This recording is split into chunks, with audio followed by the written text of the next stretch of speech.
Hello tout le monde. This is Fal, co-founder of AfricanFrida.com. We're an education studio where we help the neurodivergent students learn and do well in math with confidence and structure and consistency and clarity. And we basically erase self-doubt and anxiety, and we help the students who have traditionally been underserved by the classical system. So today I wanted to answer a question that a lot of parents ask me. They ask me, hey, what is this ADHD thing, right? What is the, what is it all about? Okay, so I wanted to say that when I tell parents about ADHD, so that they can help their child who probably has it, and they always need to diagnose also, just to confirm. Um, I talk about it on four planes. There's the spiritual plane, there's the mental plane, there's the physical plane, and then of course there's an emotional plane. So there are four planes to talk about this. On the spiritual plane, ADHD is usually a manifestation of a larger issue, which is called under-earning, compulsive under-earning, and that's a spiritual malady.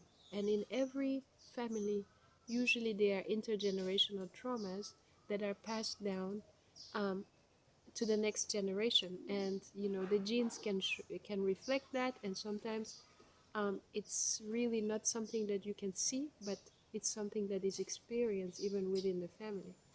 And so when it comes to under earning, which is a spiritual malady behind ADHD most of the time, there's been a lot of, it usually comes as a consequence of intergenerational harms. So for example, if there were grandparents who were involved in war or involved in high stress intensity zones, like military nurses, for example, or people or veterans, descendants of veterans, people who have been in highly traumatic situations.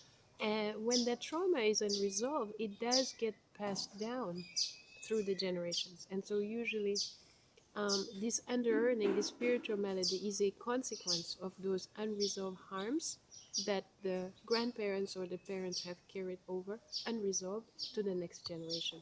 And so you will see this malady manifest in the form of ADHD and similar symptoms. And so, as I said, it's called compulsive under-earning. Not everybody gets to a situation where they become chronic, but for some people, especially those living with ADHD, there's a chronicity to it. And here is how you know somebody may be affected by chronic under-earning, and it's something we're born with, really. You might even see it in a child that's very young. First is time indifference. So there's just a very difficult, they tend not to be able to assess time very well. Like maybe your other children will be on time or will have a sense of time, but these particular children really struggle with having a sense of the now and the boundaries around time. And so they tend to procrastinate or think they have more time than they do. And sometimes they really feel rushed and they think they don't have time when really there is no sense of urgency. So the relationship with time becomes distorted. The other symptom is idea deflection. So these are children that maybe as the teacher or the parent, you will see them struggle or something is not working. And you might suggest to them, well, hey, what if you tried, basketball? Or what if you tried, and then you give a solution? And oftentimes they will um, be much more prone to rejecting the solutions or rejecting others' ideas. Sometimes you will see these kids, you will tell them, you know what, you are genuinely good at this particular skill. So maybe they are really good at technology, or they are really good at, even for me in math, right? Like you see, oh, they are really good at numerical thinking. Algebra, not so much, but numbers, they do well. And they will not see it in themselves. They will say, no, I'm not good at math. So that's another sign. Another one is the compulsive need to prove. They will constantly need to seek reassurance by proving to you as a parent or as a teacher that they know the subject or they're doing well. They have this need to prove that um, is rare to see in other children. Um, so they tend to be overachievers in the functional version of the disease. Um, Number four is they will tend to have difficulties releasing possessions. They tend to cling tight. There's this fear of not having or of losing. And so you will see they might, be plagued with clutter or hang on to things for a long time or receive secondhand things that that they wear, even in children, that they just have difficulty letting go. So there's that attachment because, again, the unresolved trauma had something to do with loss and grief. And, these children are transmitting these vibrations and these behaviors even subconsciously. So they don't even know that they are doing it, or they don't even know where this anxiety or this fear of losing is coming from, or this attachment. Um, Number five, exertion exhaustion. So, exertion exhaustion means these children will usually overexert themselves. At school, maybe they try to do everything or they try to do everything the best, and then they exhaust themselves before the end of the year or before the end of the semester. And then it's even hard to have them get out of bed and go to school. So that is a common pattern among ADHD, well, under earning, the people who are affected by compulsive under earning, the spiritual malady, that it will dysregulate totally the balance, the sense of balance, and the balance of effort. Number seven, there's a huge sense of unworthiness, of undervaluing or underestimating one's abilities, even though they are doing very well, extremely well. Those children and those adults may not realize that they are doing well, and they may have difficulty celebrating their successes, or they have difficulty for their mind to focus on the good that they are doing, and they will see usually the negatives first. And it's very different from the children or the adults who are, confident and just generally tend to feel so good about even every little thing that they do.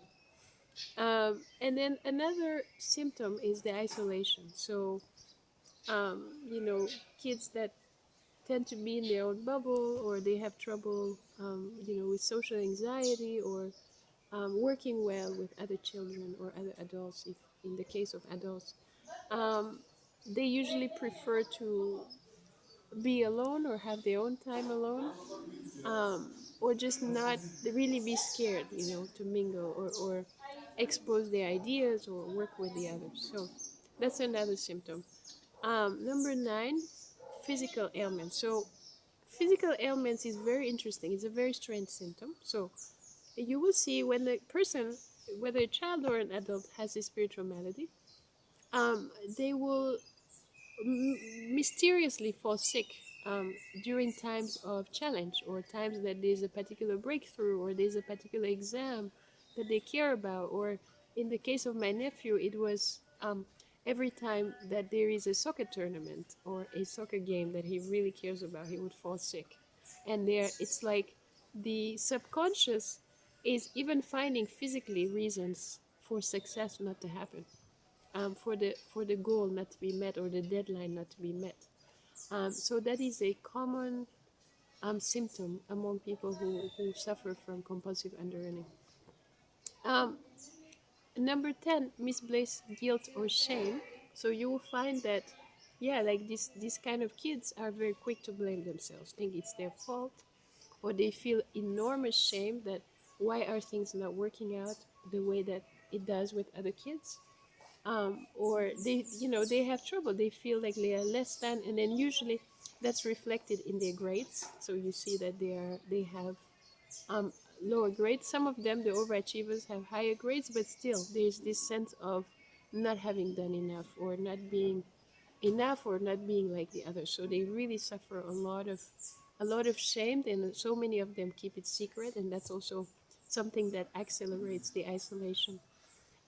Number 11, not following up. So, yeah, there is a lot of difficulties for people who are suffering from under compulsive under earning to follow through on anything, to follow through on projects, to follow through on an assignment, to follow through on a lesson, on a goal. You find kids who fall asleep. You find kids that they start the homework strong, but then they get super bored and just, it's like they lose the connection by the end of the session. um, and then, later on, the teenagers, when they start to have projects, you will see they will start strong and have a lot of passion and energy and do the research, but somewhere in the middle it's like the energy is gone and it's difficult for them to continue what they started. So that's a classic symptom of a person suffering from compulsive under earning, which is the biggest spiritual malady behind ADHD symptoms. And then 12, stability boredom. So this is when these people, these kids, teenagers or adults, create conflict subconsciously. So when things are looking good, when things are looking okay, when they are looking well, somehow they bring in this, again, it's compulsive, it's subconscious instabilities or conflicts. You will see it with kids and their parents. Suddenly there are fights. Suddenly you don't, as a mother, you may not know what is going on. What are they unhappy about again? I thought things were okay now. So and then you will see it in adults, later, for the employees. So beware that there's that, again, subconscious association of success or stability with, chaos. So it's like this ambivalence, that's internal and that's subconscious. So that's it. That's the first video I wanted to make about the spiritual nature behind ADHD. I'm not saying all the people who have ADHD have the spiritual malady, but for sure, everyone who has the spiritual malady in their life tends to show ADHD symptoms. Thank you.